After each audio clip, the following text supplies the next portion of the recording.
This is Phantom Power.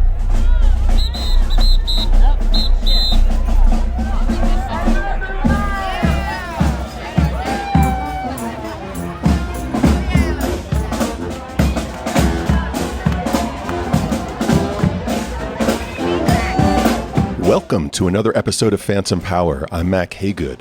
Today we're bringing you a masterclass in audiobook narration and acting with acclaimed audiobook narrator Robin Miles.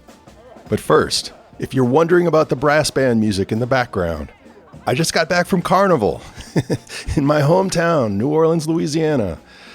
And man, my heart is full, but my body is a bit depleted. As I said the other day on Facebook, the fatter the Tuesday, the ashier the Wednesday. I got into New Orleans on Friday, ate some good food with the family. Saturday, it was all parades uptown. My wife, Bridget, was marching in a parade. My boys, Abe and Theo, were taking it all in with me, catching all the throws. Sunday was Abe's 17th birthday. We celebrated with family and friends. And then the next day was Lundi Gras, and we did a second line down Bourbon Street through the French Quarter with my wife's marching crew, the Dames de Perlage.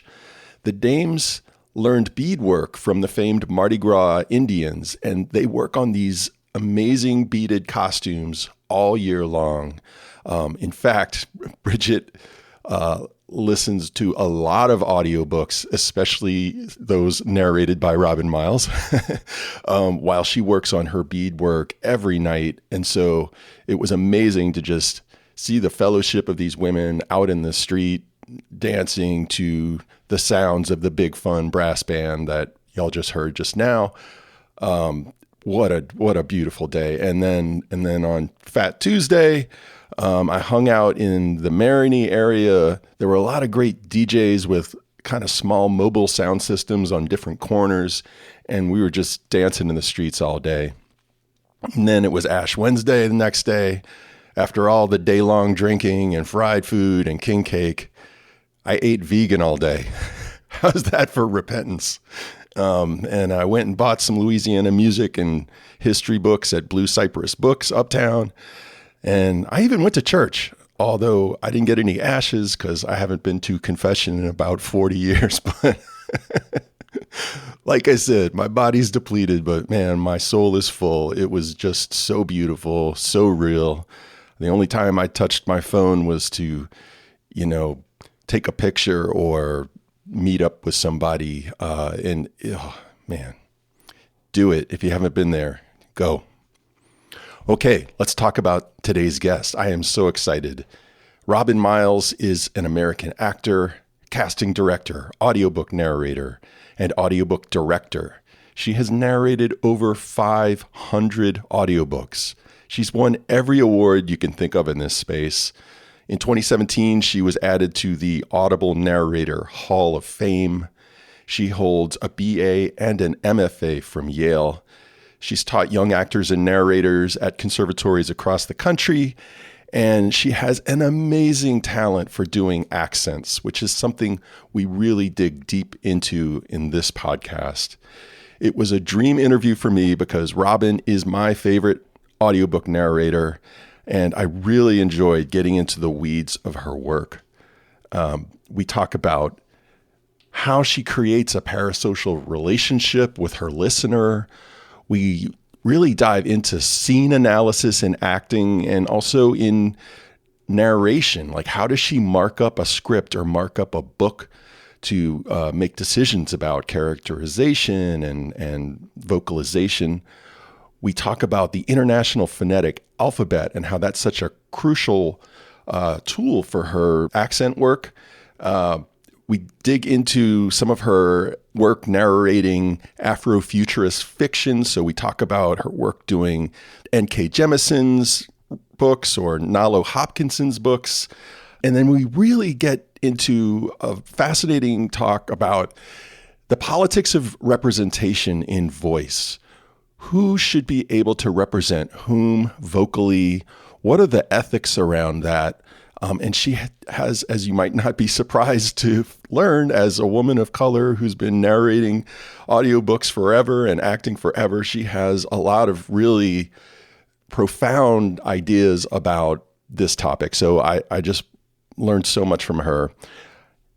We talked for 2 hours. There was way more content than I could put in one episode.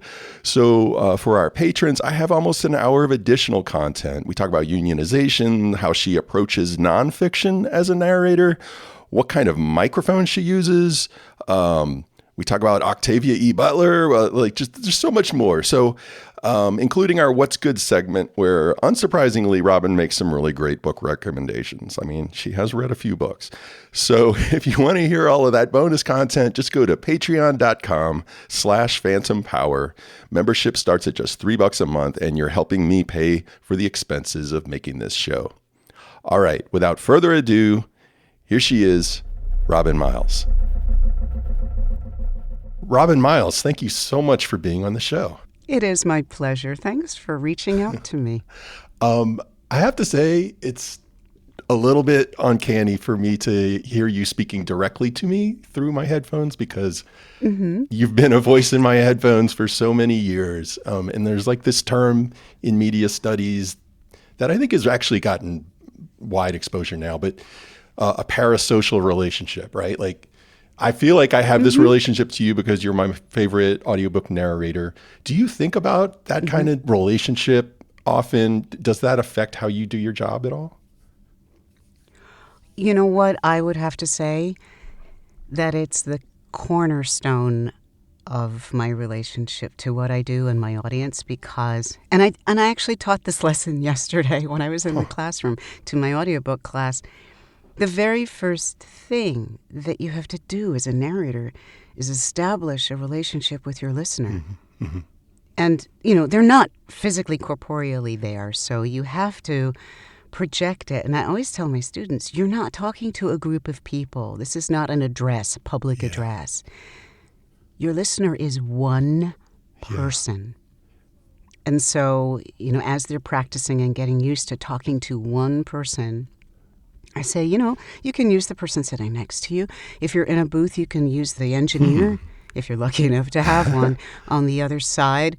Or if you've got really good acting chops, you can project that person across from you. But the scenario in my head is, I'm telling this story to you across the top of a table in an Irish pub, and it has to be an Irish Oh, really? pub, because it's the most collegial place in the world. Culturally, it's just like an after-work place to let down your hair, to reconnect with the community after you've done your job all day. And there are people all around you doing the same with another person. And so you have to create a bubble of intimacy around you and that table, the way you would in a bar when there are other conversations going on. You want to be heard by that person, so you can't be all whispery. Yeah. But at the same time, you don't want everybody in the bar to know your business. And so that same, quintessential feeling of sitting down with someone after work and sharing life. In Hawaii, they might call it talking story, just telling your story. So that's where it starts for me. And if you don't have that intimacy and that connection to that audience, which is an audience of one, you miss something. It's a different form of address. Yeah. It's a more intimate form of address when you're addressing one person rather than an imagined group. Yeah. Yes. And even when I'm teaching just straight acting in the classroom, if I have an actor doing one exercise I have them do is from St. Joan of the Stockyards, and she's standing there talking to a group of people, trying to motivate them to march and protest. And even though it's a group of people and one person addressing them, I have them always make eye contact with one person, then move to another, then move to another. So it's always a one-on-one. It's just there are many ones. And for our listeners, so you are not only an audiobook narrator and an actor, but you also teach acting. Can you tell us just a little bit about that, since you mentioned it? Sure. Right now, I'm a professor at Pace University, which is in New York. I've also taught at UCSD and SUNY Purchase, and there's really good conservatories. I count myself extremely lucky to have been part of the faculty of all of them. But right now, I teach my freshman script analysis, which is learning, helping them learn to see the invisible connections. I say this all the time, that theater and entertainment, what we do as actors and playmakers, people who make, entertainment, is that we make the invisible visible. We make the invisible forces between human beings that you can't see or touch or smell, but you can absolutely emotionally feel them. They're invisible, and we basically examine them and then inhabit them so that they can be seen. That's what we do. And so script analysis is seeing where those things exist in a way on the page, seeing what the structure is of, exposition, then rising, conflict is rising, and then climax, and then falling action. So being able to see them, if you can't see them, how do you enact them? I do that with my freshmen. And then I get them back as sophomores and teach them acting technique on scene study. You were talking about script analysis. And, I know actors will sort of, one form of their preparation is to sort of read a script in advance, mark up the script, thinking about the goals or the backstory of their character, maybe marking out the individual beats of a scene, these inflection points where the tone changes or the character's tactics shift, or you need to pause for a joke to land, something like that. Right. How does an audiobook narrator prepare? Is it the same process, or is this a different job? It is. It's a different job. Although I don't ever forget about my actor sensibilities. And a lot of that script marking in the dialogue is going to be very similar.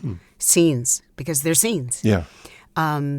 However, for an audiobook narrator, wow, I mark the tone. I mark who's talking in the scene coming up. So as I change a chapter, a section changes. I mark who's in it so I can make that sort of mental adjustment to where I am and what's about to happen. Complicated text, British authors, or just more erudite writing with longer sentence structure might really require that I mark on long thoughts where I'm going to breathe. I want to be like a jazz musician. I want to be in the pocket. My dad was a jazz musician. Oh, really? Wow. I want to be in the pocket, which means I want to be in flow and living in the moment. So I want to bring the number of errors I make down, because every time I make an error, it's a slight interruption to being in it. Because I got to come out and I got to drop the cursor and then restart the session. And I try and stay in it as much as possible. I just keep breathing, hanging in that moment I was in. Just keep breathing, stay there. But it is an interruption. So when I'm prepping my piece, if they're, like I said, I'll mark breaths, things that are just so long I need to figure out where I'm going to breathe. If there's an antithesis, a comparison between two things in the sentence, and then they're far away from each other, I'll underline the first one and I'll mark an A over the top of it, a little A. On an iPad, I got my little stylus. And then I'll draw a line under element B, the other part of the antithesis, so that I know that comparison is there and I'm about to compare two things. So that you can put a certain kind of emphasis on the front end of that sentence and then a different kind on the back end? Yes. Yeah, because we're just like we are humans who speak English, and the ear is accustomed to the music of English. And so if I know the music of English, then I've got to find a way to deliver on the music of English. And if I miss something, I go, that was a comparison. I need to go back because I didn't set up those two things to be compared. You also have to switch between characters. So like it sounded like part of your marking up was making sure you see who's speaking when, so that you don't get halfway into a sentence and then realize it's a different character. Because I hear that. I hear some audiobook narrators do that. I can hear like, oh, they just realized they were supposed to. And they should have stopped themselves and gone back and re-recorded. Yeah. That's what you do. But I always have marked in the left column at the sentence head, at the margin, who's speaking. Mm-hmm. And I have a system for marking that so that I mark, I use the least effort doing the marking, but that it's clear what I'm doing. And you know how you get to the end of a line and you get to the tag phrase of the tagline that says, she whispered while continuing to search for her mittens on the shelf, right? Yeah. And, you read it and you're, she whispered, damn. And then you got to go back and whisper it. So, I'll use there's a little IPA symbol, International Phonetic Alphabet symbol for hua, and it's really whispered, right? We don't really invest in that whole puff of air much anymore, but I'll just use that little W with like a circle drawn around it. And that means, characters whispering. So I know that that's what's going on. Okay, I'm so glad you brought up IPA because so I know you studied at Yale. I studied acting as an undergrad at Tulane for a little while with a Yale MFA named Ron Gorell, who he had students like Willem Dafoe. There were a couple of other Yale faculty who were at Tulane at that time. And wow, nice. I remember these guys throwing down some real rigor. and one part of the training that I remember was there was the International Phonetic Alphabet, IPA. Could you maybe talk about what that is and how an actor or an audiobook narrator might deploy that in their work? Sure. Let me start with what is it? The International Phonetic Alphabet is a system of symbols that essentially have a one-to-one correlation to the sounds of language. So you've got a symbol for every single phoneme, meaning like single unit of sound.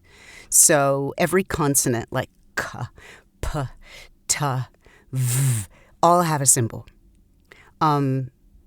And all the vowel sounds, the open sounds without consonant breaks, like A, E, I, O, U, all have a symbol. And when you get to compound sounds like pay, my, boy, diphthongs and triphthongs, higher power, you break them down into units. So boy is bo'i. Bo'i. It's two things, actually. And so it's a very exact way of rendering the sounds in a language. So we have a whole bunch of symbols that we use in English, but there's a whole bunch of ones that we don't use because those aren't our sounds, like the rolled R in Spanish and the rolled R in French. One's rolled in the front, one's rolled in the back. They're different symbols. There's a different symbol for the ich, like the word ich, I in German, and there's another one for the ch in Hanukkah. So again, you can be very exact about indicating how to say a word. And you can even transcribe a whole sentence in IPA, a whole speech in IPA. That's one of the exercises that we do. Why is it helpful? Because, when you're doing things, particularly in an accent, this is where it becomes really, really useful. If there's a sound in that language that doesn't exist in ours, we're not going to get it right unless we familiarize ourselves with that. And I'll tell you the specificity level I like to get to. Class, the way people speak. Class, region, dialect, the way people speak in different places. Like you'll hear people in New York say, my mother, my father. Yeah. My mother, That's a straight up schwa. But there are a lot of people who say, my mother, Is it Those are different sounds. Yeah. And they really do, they can be culturally specific and they can also be class specific. Yeah. And it's the same in German. The ends of words in Germany do the same thing as they do here, like father, mother, father, mother, father, mother. Same thing. And it's an expression, it can be of class or culture, or, somebody code switching within their own culture might go from one to another depending on the situation they're in. You hear the shift and you know what they're doing. So having that ability to sort of score that kind of thing. First of all, just having an awareness that these differentials exist and having a code for them allows you to really suss out the complexity in something. It's like having a wider palette of colors, vocal colors and phonetic colors. I love that analogy. Colors. I want like Max colors so that I can be true to what the author wrote and who the characters are that they created. And I'm really strong about that, strongly opinioned about that. I didn't write the book. Yeah. I can't take credit for that, and it's not my job to then change that book and make it, quote unquote, mine. That is not what I'm there for. I am in service to that author. I'm in service to the words, which means get your ego out of the way. And it's funny because it's physiological when you approach it that way. Like at the end of the day, if I've been narrating for whatever, 4-6 hours, I have given over my body, my breathing pattern, my feelings to this story and to these characters in service to that author. And it's like when I get out, it's very funny. You'd think, right, that after talking for 6 hours, all you'd want to do is shut up and sit in a corner or watch TV and have somebody else do the acting. You'd think. That makes sense. First thing I want to do is talk and hear me and my opinions and my voice again so I can kind of reclaim them again.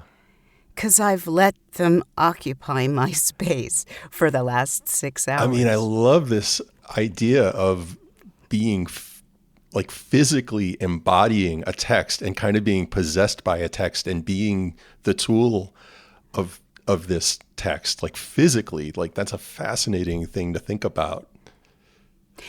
You know what? I honestly think it's, in a way, easier to do that if you're able to accomplish the moving of the ego aside, because it's not easy. But if you're able to accomplish that, let the music play through you. And what's interesting is, too, the body doesn't lie. And I'm an ex-dancer. I started out in this business as a dancer, which is very far away from sitting in a tiny little booth with the door closed where you can't move. It's a far cry from where I started. But the body doesn't lie. And so if I feel something in my gut, like that's not right, that was just not right, and I'll do it again. And I may not even be able to tell you why. I just know the feeling was that was wrong. Or that was too big, it's over the top.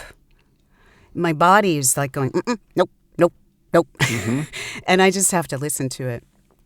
And Uta Hagen, the famous Uta Hagen, who trained so many actors in her day, just before she retired, I was in her class as a very young actor in New York, first coming here. And she used to say, when you're in a scene, and like the classic Chekhov scene, Masha, she cries, is in parentheses. I always used to panic when I saw that, because I'm not a crier. I like fake crying, not in my toolbox. But she used to say, when that happens, the text tells you that, you don't go in and go, and then try to cry and pop out the tears. She said what most people do in our culture, and this is just culturally who we are, we tend to try and manage or suppress the tears. And as soon as you do that, what's so wacky is your body feels you clamping down, trying to hold, speak, without all over the place. And your body goes, wow, I'm doing all those things I do when I cry. I must be crying, and the tears come out. So it's fighting the tears that brings them forth. But your body knows that scenario. You've been in it. many times, and then it just produces the tears. It's like the most organic thing I'd ever heard of it, and I have incorporated it into my teaching as well. That's incredible. I mean, it's so amazing to hear about your technique, because I think about, like, I don't know, like a Robin Miles tour de force, I think would be your performance of Nalo Hopkinson's Midnight Robber. I love that book. I'm so glad you liked it. Oh my gosh, your performance is so amazing. Like, for those who don't know, it's this Afrofuturist novel. It's a little hard to describe, but it's basically about a young girl who gets exiled on another planet in another dimension. Yeah. And she gradually takes on the identity of this figure from Caribbean folklore, the Midnight Robber, Yes. who dresses in black, speaks in poetry, takes from the rich and gives to the poor. It's the poor. But the dialogue and the narration are all written in this kind of Caribbean vernacular. And we had this audio scholar on the show recently, audiobook scholar Matthew Rubery, and he talked about how we often culturally privilege the printed book as the site of like real reading, right? But he pointed out that often the reader's, what he called the brain voice, it's not as good as a performance by a great narrator. And to me, Midnight Robber is the ultimate example, because I read Hopkinson's book in print, and I'm not like totally ignorant of like the Black Atlantic or Caribbean culture, but my head voice just didn't have the cultural or linguistic experience to open up the text the way your performance did. And it's not just like the pronunciation of words, it's the cadences, it's the subtextual stuff that's going on. Yeah. That you need a certain knowledge to be able to put forward. And I mean, also, this is a book that's about Black oral traditions, right? It's about verbal storytelling. There's like storytellers in the book, and there's this kind of verbal jousting. Tantan, the robber queen, the main character, I mean, she's basically like a battle rapper, right? So it just makes so much sense on multiple levels for this to be an audiobook. I don't even know what my question is here. I'm just like raving about your performance, but like, how did you approach that? Well, firstly, you start with your author, and Nalo is visionary and brilliant. So you have to start with that. You can't do something fantastic with writing unless the writing gives you the opportunity. It's like agents, actors' agents, managers. When they get a script that's Oscar-worthy, they usually know it because there's a journey embedded in the script that allows you to give an Oscar-worthy performance. See what I mean? Yeah. So I'm always looking out for something that I can really do something with, and I love working with authors like Nalo. As I was reading it and prepping it, and it's funny because I did this many years ago, but I remember this. Wow. Reading it through the first time and realizing she spelled words in different ways, and I was like, these are people from different Caribbean islands. Like Haiti is French influenced, and some of the words and phrases, I was like, this one's Haitian. And then another one, I realized, oh, this one's from a Spanish-speaking Caribbean country.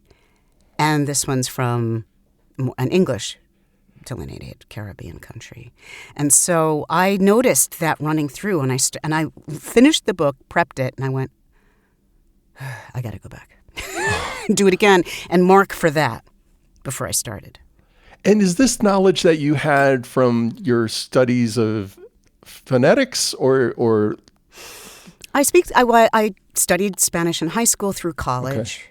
I wasn't a Spanish minor, but I was required to have literature fluency in a foreign language. I went to Yale undergrad before I went to the drama school, and I wanted to be a theater studies major.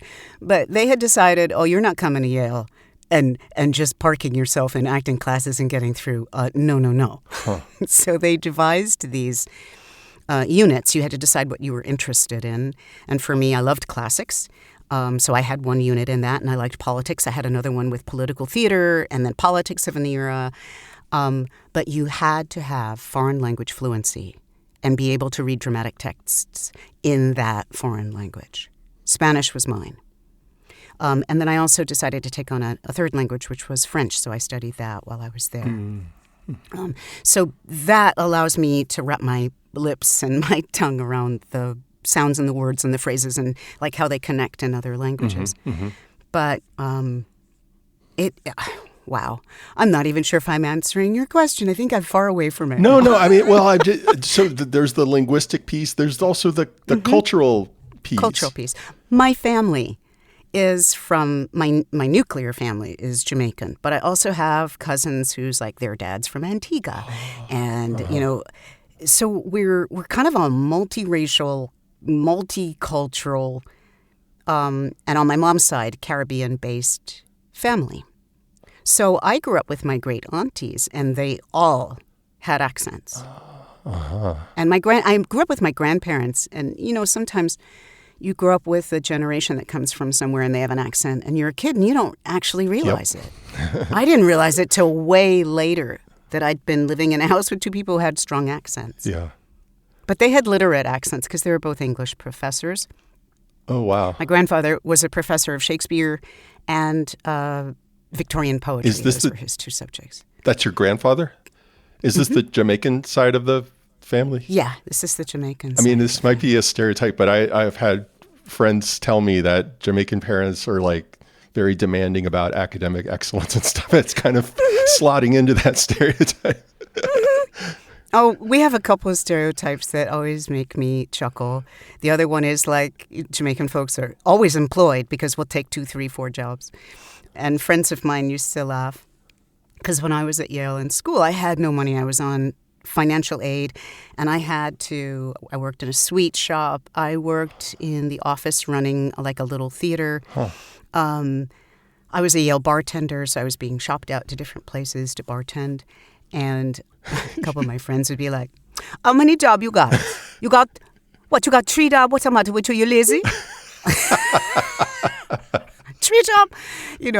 That's the stereotype and, of course, the joke.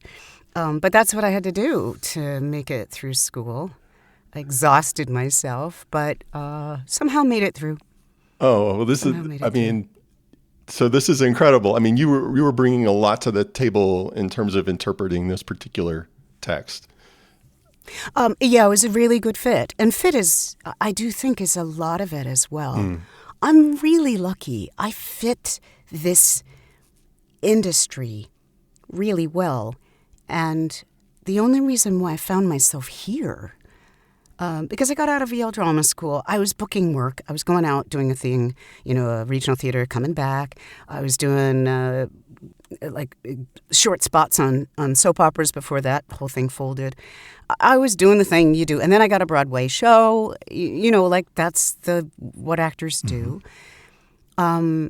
But I always had a community service. My parents always had a community service thing that they did. And so it felt weird to me to be in New York City. And I wasn't I'm really privileged, right? I got to grow up in the suburbs in a house. I got to go to college, and not just any college. I got to go to Yale. And then back there again. Now, truth be told, I got debts up the wazoo still. Because, I didn't have any money, so I had to take on full loans. Yeah. But I really have lived an amazing, in my opinion, just amazingly privileged life, and I'm incredibly grateful for it every single moment of my life. I wanted a community service. And one day I was coming out of a hair salon, and across the street was the Lighthouse for the Blind building. And I saw that, and I went, ting! I could maybe read for the blind. That could be my new community service. So I called, and they said, well, mostly what we do is, we read their mail to them and stuff like that, but probably what you should do is call American Foundation for the Blind. And I did. Yep. They liked my voice on the phone. They said, come on in and audition. I came in and auditioned. I'd never done this before. I never listened to an audiobook. And I was rejected by the client, which was the National Library Service, NLS, down in Washington. At the time, they really wanted you not to interpret anything. They just wanted you to read with incredibly crisp, clear diction. That part I had. Yeah. But they didn't want, not too much acting. And truth be told, there are a lot of people who are visually impaired or blind or unable to, maybe like due to Parkinson's, hold a book steady, who might be clients at the library. And they have these readers that allow them to listen at increased speeds, sped up. Yep. So speed reading with the eyes, speed reading with the ears. And so all that acting they felt kind of got in the way. Yeah. Yeah. It was when I made it into the commercial world that the acting chops really became valuable. And I got a earphone. My first earphone award came from, I think it was my second book. Wow. For recorded books. And my colleague and friend, Suzanne Torin, who is an amazing narrator, was the person who said, I think these people need to hear you. And she made a call and made it possible. So she was your entryway into the industry? Yes. She was the phone call maker and the advocate for me. And as our lives have gone on, she's directed me on books. I've directed her on books. We have this wonderful, we should just own a publishing company together because we do all that stuff. She's also remarkable. And then she speaks French fluently and she speaks Polish fluently. I mean, she's just, yeah. So since you brought it up, maybe we can, I want to eventually go back to talking about technique a little bit more, but can we talk about the roles in audiobook production? Who, like you mentioned, a director. So some people might be surprised to hear that there is a director in audiobook production. So what are the different roles and what's the process of recording an audiobook from start to finish? Wow, this is like, okay. This is like lifting up the hood of a car and going, let me show you how the engine works. Yes, I want to know. So in terms of process, a book arrives from a publisher. Sometimes it's still in manuscript state and there may be a final edit yet. And the narrator is chosen, either approached, the production team will have an idea of who they want to voice it, or they might put it out there for different agents or different producers to do the casting. But they'll listen to the samples. If that's the way they're going and there are multiple people, they'll choose one, make the offer. And just to clarify, when you say the production team, like, are these people from the print publisher? Well, that depends. Okay. See, the way audiobooks get made, you might have someplace like Hachette or Harper or Simon & Schuster that are big, well-known print publishers. And within that big house, there is an audiobook division. And so what used to happen back in the day when I was young, it used to be that a book would do a bit of business and get good reviews. And they'll say, okay, yeah, let's now make it into an audiobook. Flash forward to the present, it's now, book is coming up through the pipeline to be released. We want to release it in all formats simultaneously. So you'll be working on the audiobook while they're still, finalizing the release of the hardcover or whatever, the print version, the ebook version, all of that. And so that team is typically the team at the audiobook division that I'll be dealing with. Okay. Depending on your level of experience and also the sort of the values of the publishing company, they'll either assign a director engineer pair to work on the book. And I'll come in and I'll have a director who I've probably talked to once or twice about pronunciations and character voices and size of things. I'll go in like with Nora Jemisin's book. I love that team. And are you talking about The City We Became? The City We Became, and the second book that's actually up for an Audie this year is The City We Became.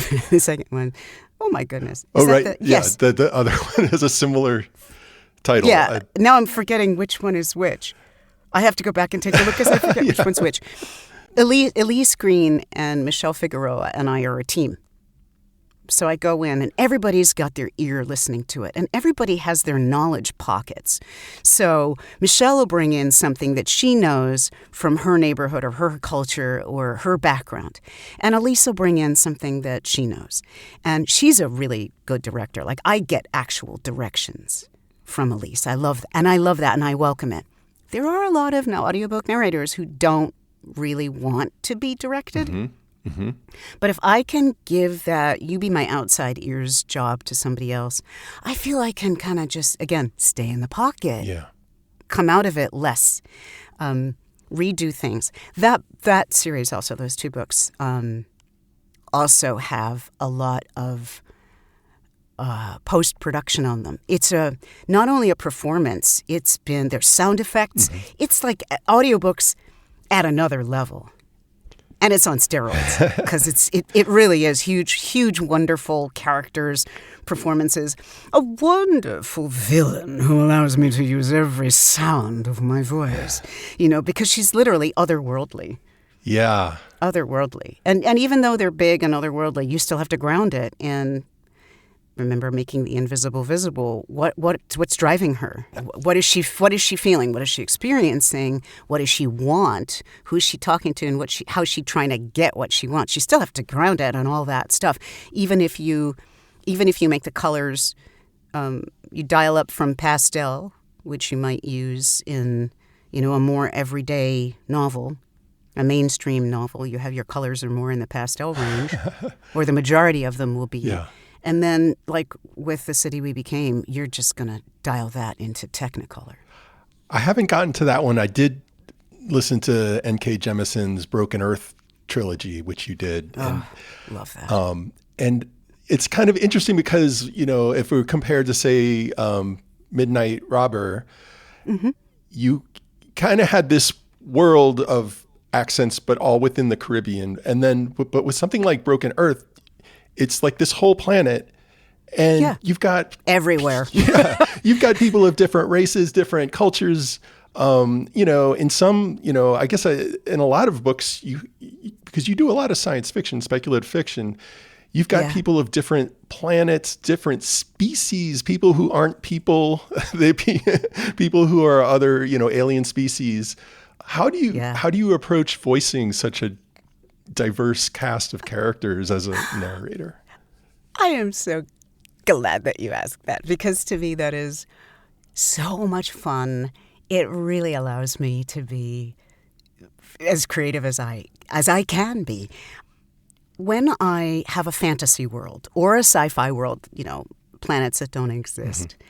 I have two ways of going about it, particularly with fantasy. If I have a group of people, oftentimes those books have a map, like a fantasy book will have a map of this fantasy landscape.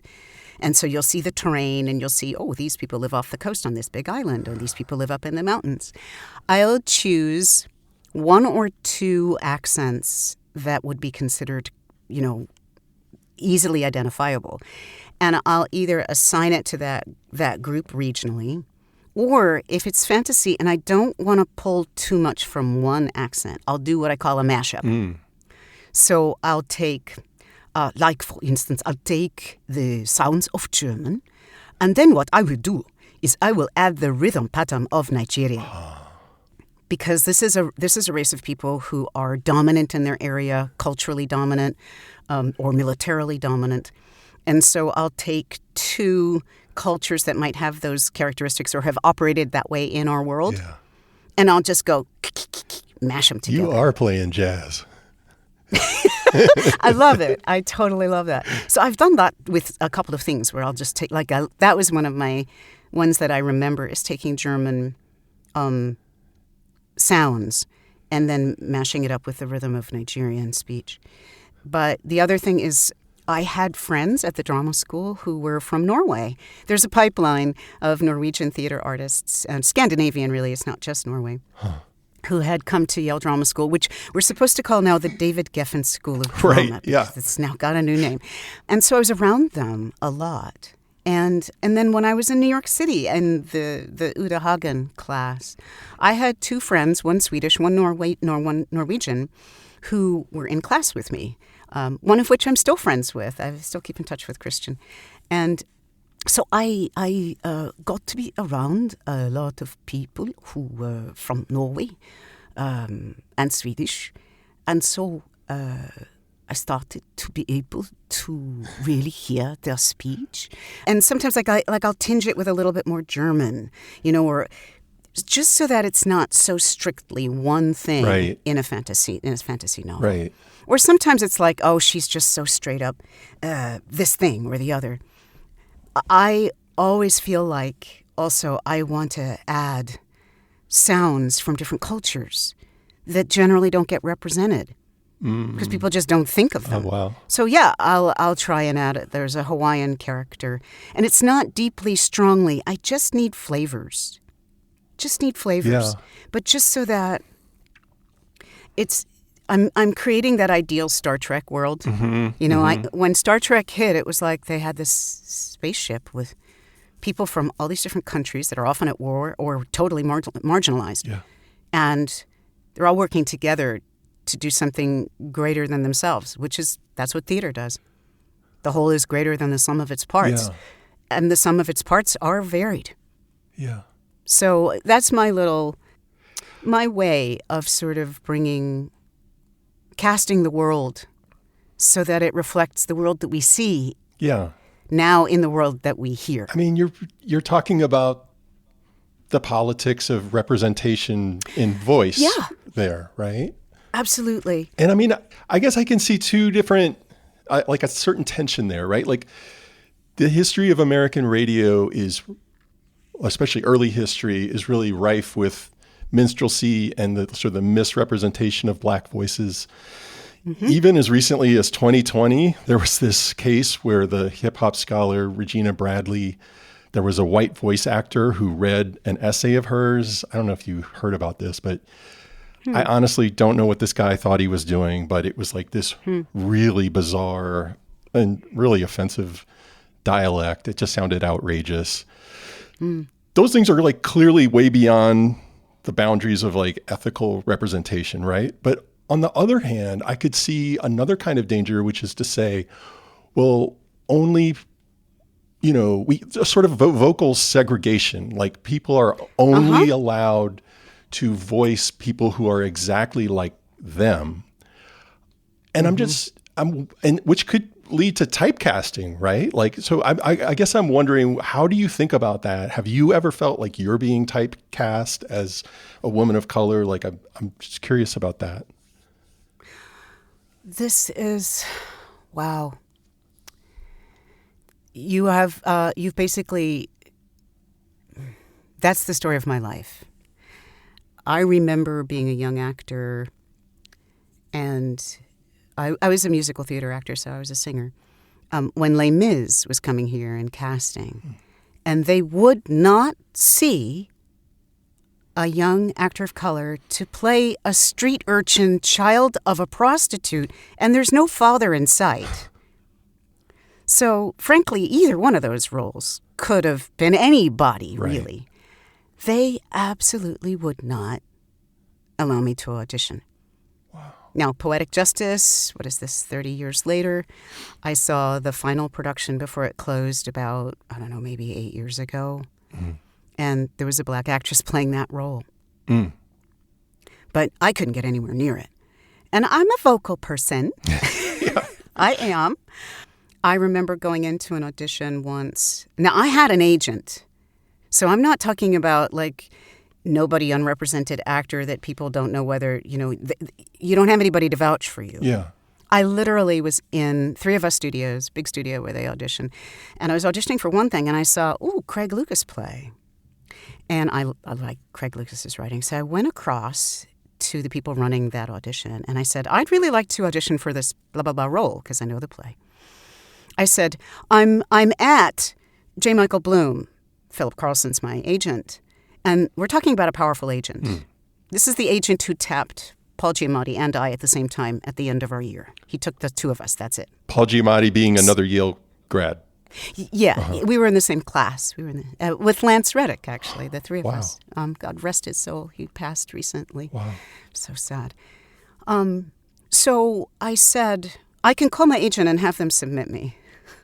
Like, I just told you that I have a very powerful agent, a well-known agent. She looked at me with terror in her eyes, like I was from the NAACP race police and she was going to get, written up.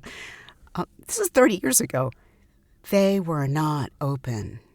This is a person in this play, who has a husband, but there's no family. Yeah. There's no children. It's not like it's now going to mean we have to cast all these people to be racially in line.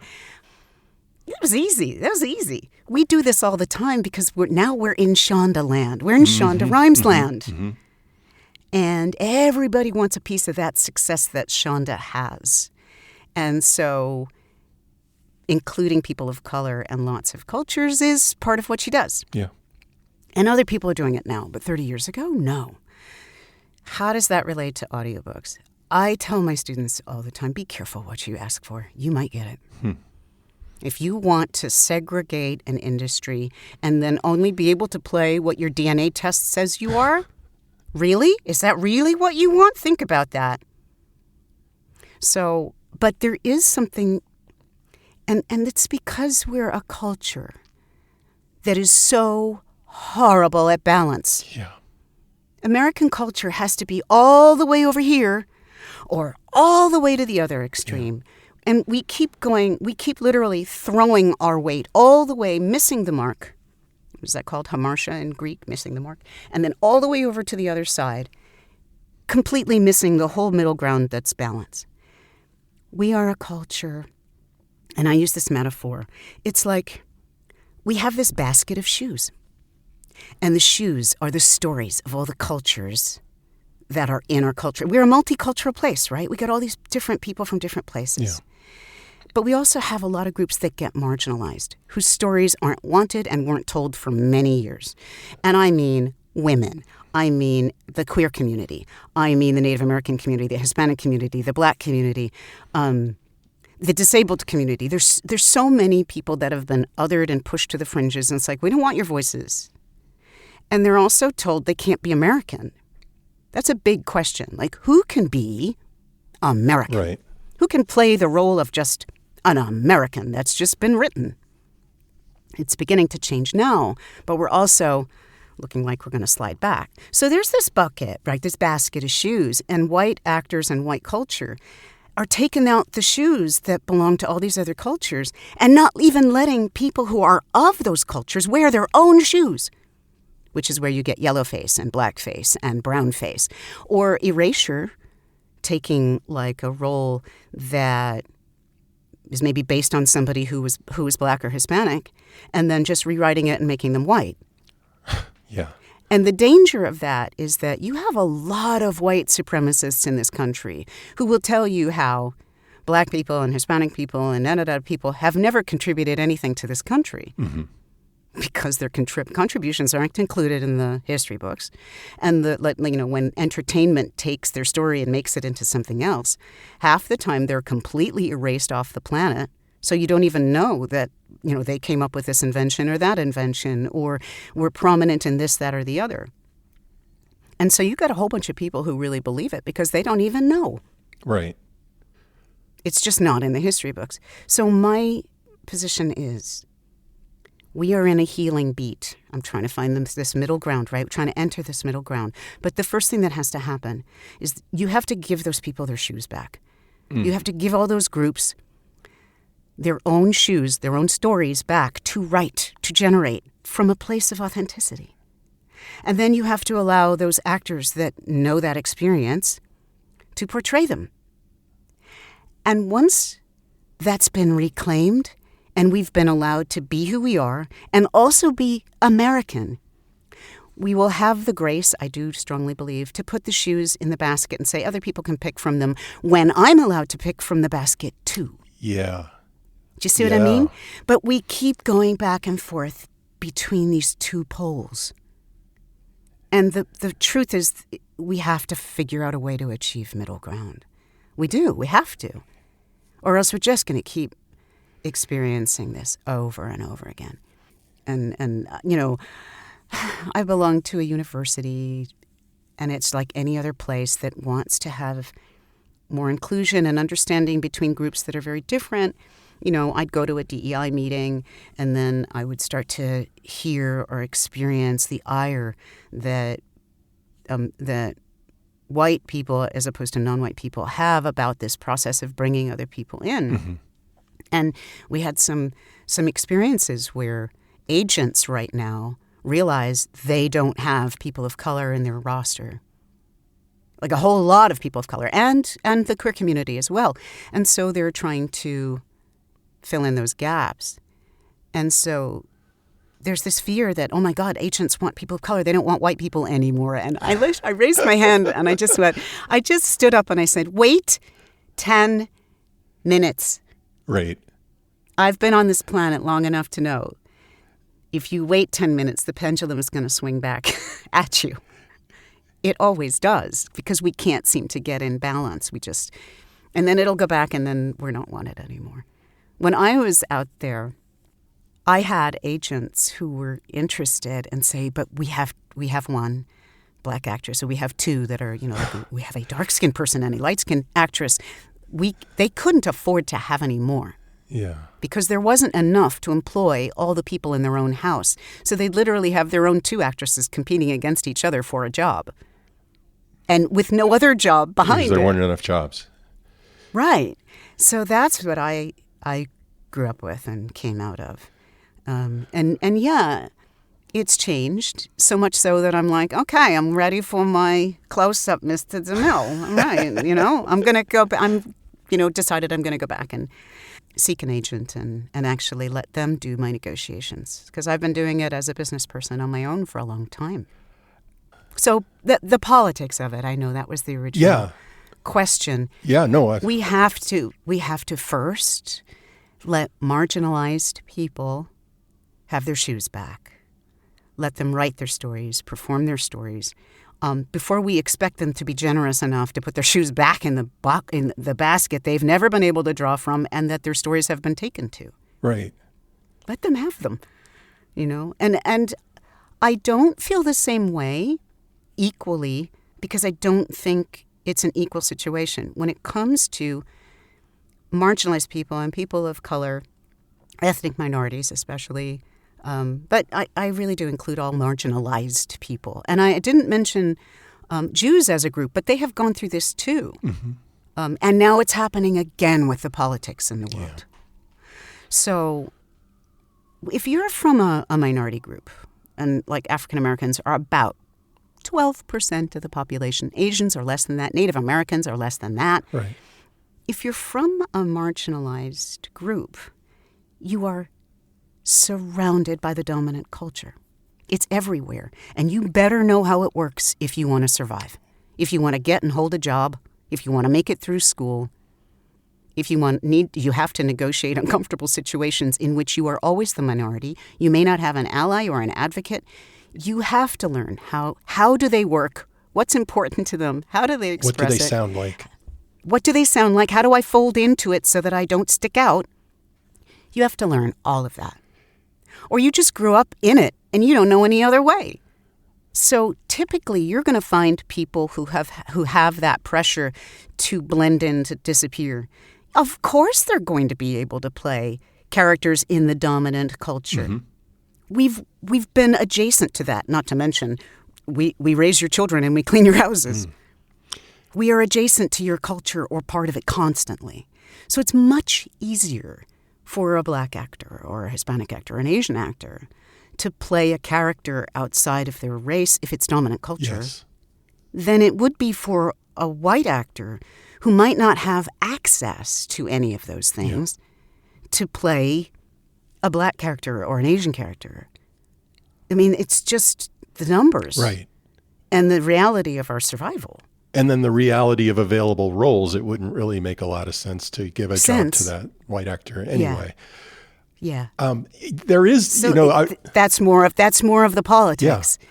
Just one little additional wrinkle to that is that there can be a difference between having an ear for a culture and having a pretty accurate knowledge of what that culture sounds like or what that group sounds like, but actually having the skill, the tools to reproduce that, right? Like I can hear some pretty amazing jazz solos in my head. I can imagine them actually, but my execution as a musician is maybe not that great.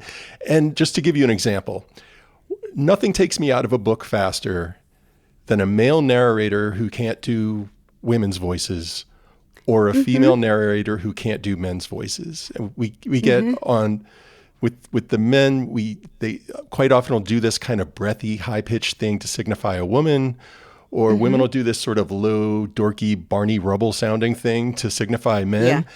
And like what I love about your men is that often you don't even alter pitch. And there's just a kind of like swag you embody.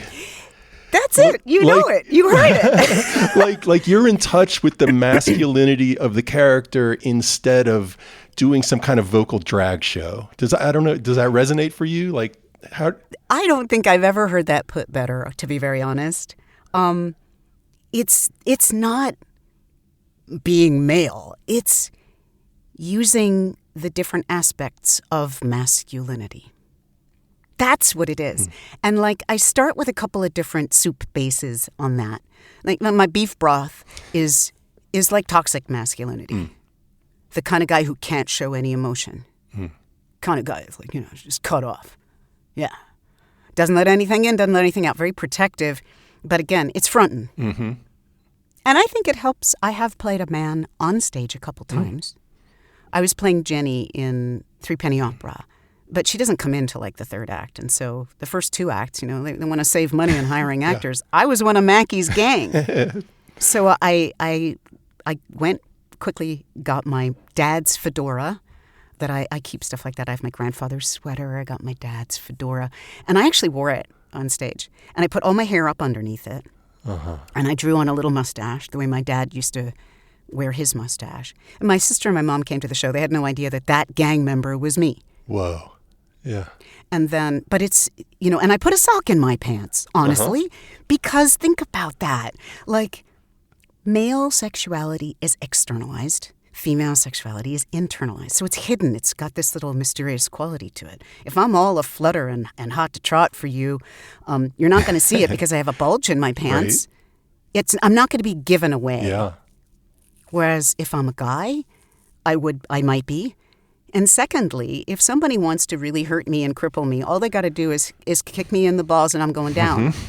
And I'm literally one leg length away from everybody around me who could do that. The first time I thought about that, I went, shoot, I want to keep my distance too. Yeah. Like, certain distance between people.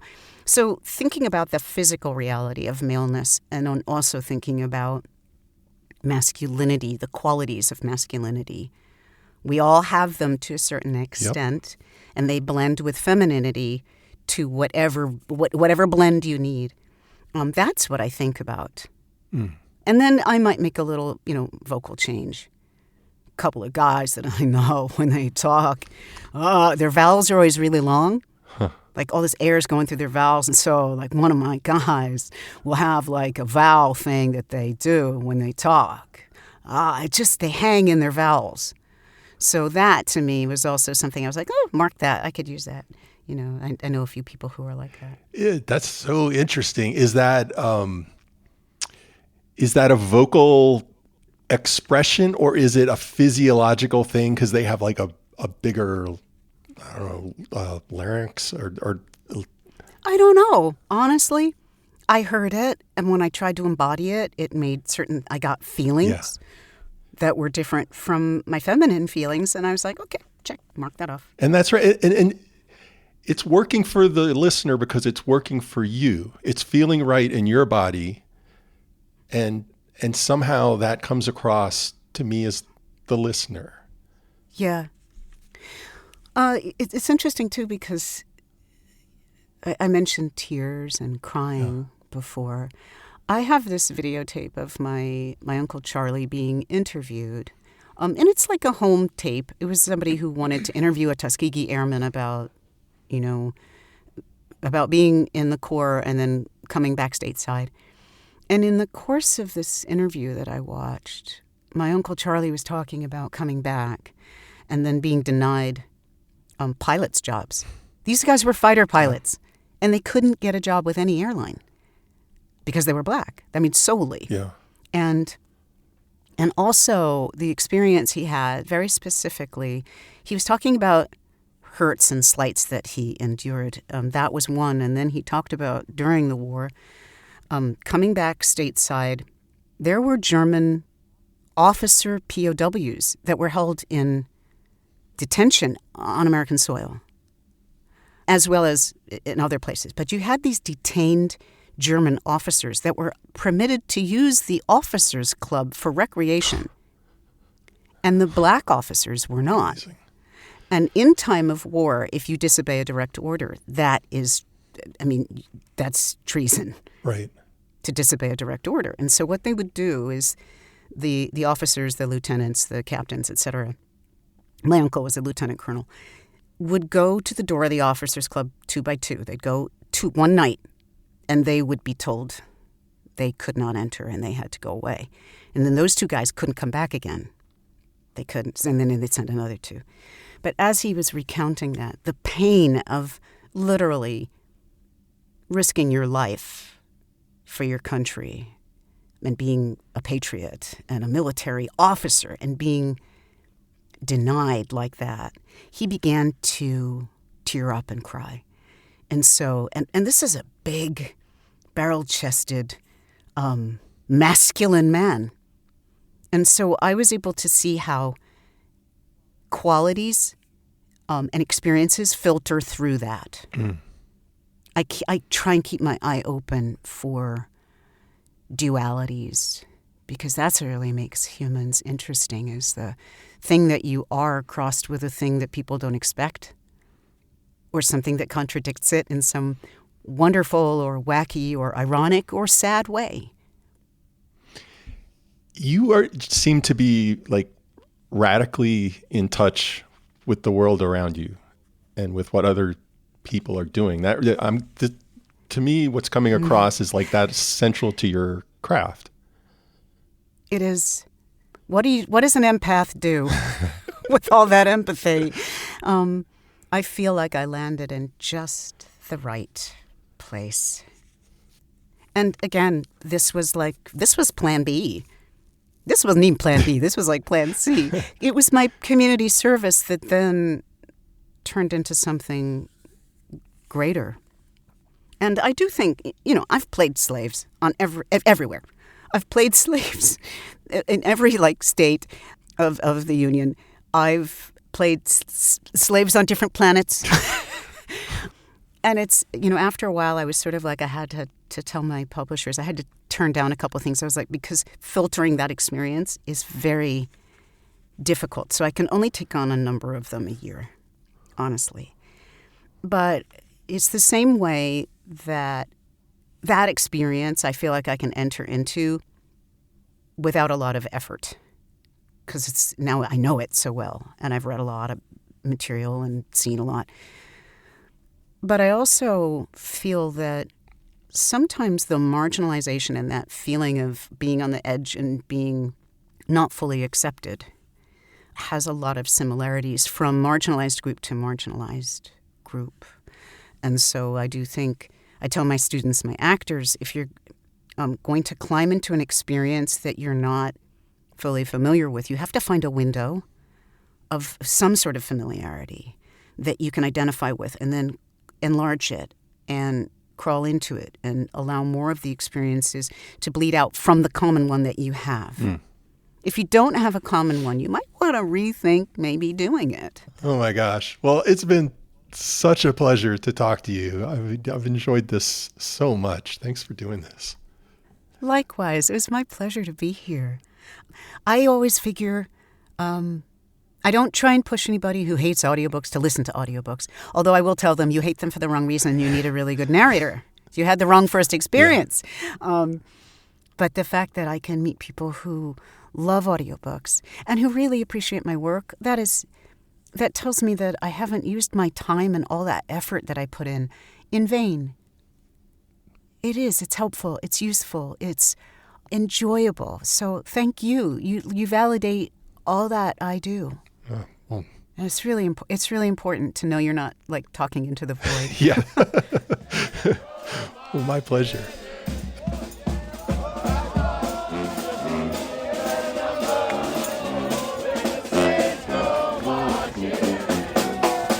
And that's it for this episode of Phantom Power. Huge thanks to Robin Miles for being on the show. Today's show was edited by Niso Sasha. Our web person and transcript creator is Caitlin Fan. Music today was by Big Fun Brass Band, who I just recorded on my iPhone while I was dancing in the streets of New Orleans. Learn more about the show at phantompod.org. We'd love it if you'd rate and review us on Apple Podcasts or your podcast platform of choice. And we'll see you in a couple of weeks. Bye.